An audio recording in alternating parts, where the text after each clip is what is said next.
Good morning.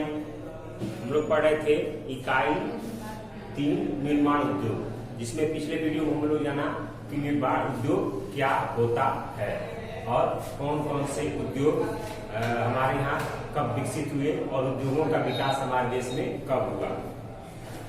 अब इसमें है आपको श्रम के आधार पर यानी उद्योगों का वर्गीकरण। तो उद्योगों के वर्गीकरण में पहला है श्रम के आधार पर उद्योग। पहला श्रम के आधार पर, श्रम के आधार पर। तो श्रम के आधार पर इसको आपको 3 भागों में बांटा गया है। श्रम के आधार पर पहला है बड़े पैमाने का उद्योग।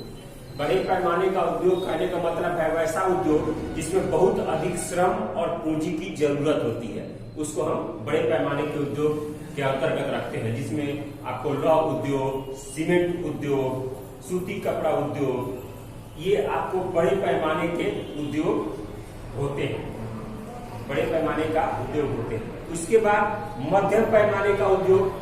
तो इस उद्योग में न तो बहुत अधिक श्रम का अधिक चाहिए, न श्रम का प्रयोग होता है और न ही बहुत अधिक मात्रा में इसमें उत्पादन होता है। यानी मध्यम पैमाने के उद्योग में बहुत अधिक श्रम की भी आवश्यकता नहीं पड़ती है और बहुत अधिक उत्पादन भी इसमें नहीं होता है।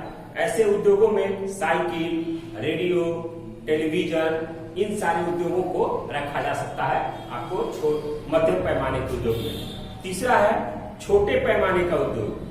यानी छोटे पैमाने का उद्योग करने का मतलब जो भी ग्रामीण क्षेत्रों में लघु उद्योग या घरेलू उद्योग जो होते हैं वो आपको एक छोटे पैमाने के उद्योग कहे जाते हैं, जो एक बहुत छोटे से संख्या में यानी परिवार के सदस्य हों या आसपास गांव के 10 लोग मिलकर उस उद्योग को चलाते हों और उन्हीं में सीमित रहता हो, वैसे उद्योगों को हम छोटे पैमाने का उद्योग कहते हैं।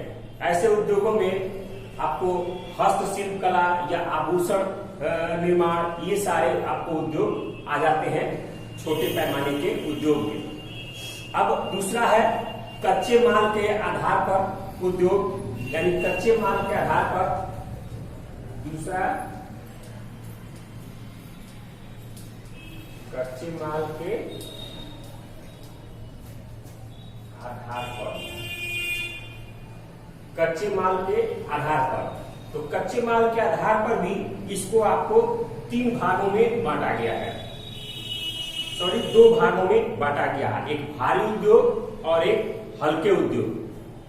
भारी उद्योग और हल्के उद्योग। तो भारी उद्योग कहने का अर्थ है वैसा उद्योग जिसमें बहुत अधिक कच्चे माल की जरूरत पड़ती है, आवश्यकता पड़ती है, उसे हम भारी उद्योग कहते हैं। जिसे लोहा, इस्पात जो है वो इसका प्रमुख उदाहरण है, जिसमें कच्चे माल की बहुत अधिक मात्रा में आवश्यकता होती है। दूसरा हल्के उद्योग, वैसा उद्योग जिसमें आपको बहुत ही कम कच्चे माल की आवश्यकता होती है और उत्पादन इससे हल्के माल का ही निर्माण होता है, हल्के चीजों का ही निर्माण होता है, उसे हम हल्के उद्योग में रखते हैं। जैसे सिलाई मशीन, इलेक्ट्रॉनिक, इसके आपको उत्तम उदाहरण है जो हल्के उद्योग के अंतर्गत आते हैं। तीसरा है स्वामित्व के आधार पर। तीसरा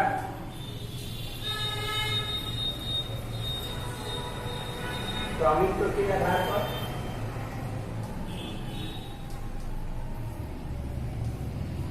स्वामित्व के आधार पर तीसरा उद्योगों का वर्गीकरण। तो स्वामित्व के आधार पर भी इसे 2 भागों में बांटा गया है।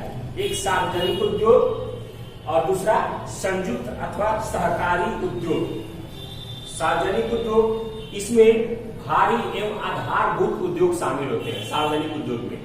यानी जो भारी उद्योग होते हैं जैसे लोहा, इस्पात, ये आपको इस ग्रुप में आते हैं, इस श्रेणी में आते हैं।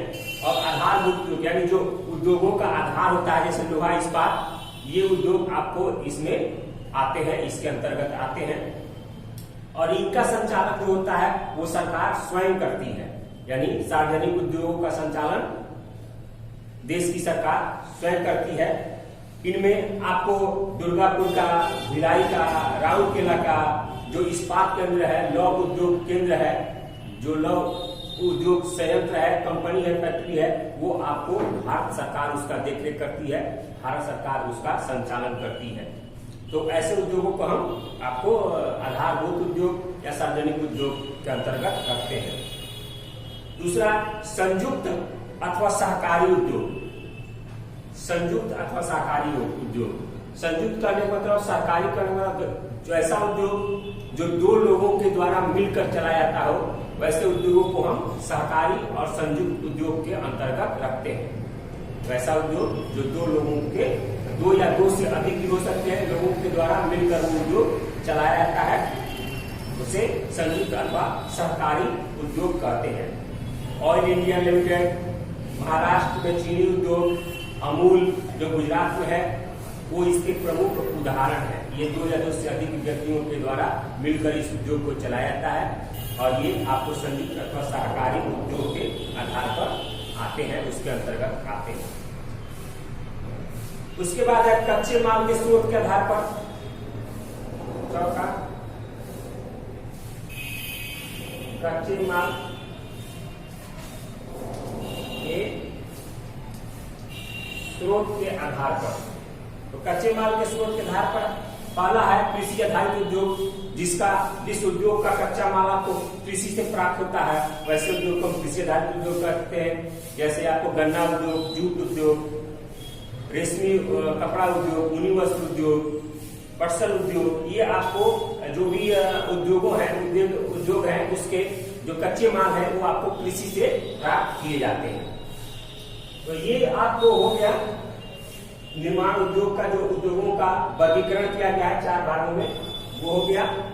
अगले वीडियो में हम उद्योगों के बारे में पढ़ेंगे कि भारत के कौन से उद्योग प्रमुख हैं और उनका विकास कैसे भारत में संभव होगा और वो कैसे विकास किया।